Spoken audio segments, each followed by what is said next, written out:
One of the interviewers said, can you please stop, people calling me? I said, well, do I have the job? I was like, I'll tell people to stop when I get the job. So I work for NVIDIA, an AI company. I think a lot of people have heard of it. I've been there for 3 months. And the way that I got there, so I reached out to my network. That was the very first thing that I did. Just reached out to some key contacts, let them know, hey, I'm in the market.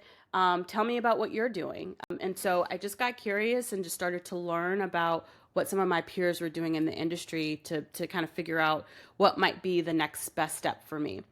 It just so happens one of my good contacts was at NVIDIA and had been for about a year and said that they were going to be opening up some things. ISV is a newer go-to-market for them. And I do have experience in that path. And so he thought it would be a really good fit.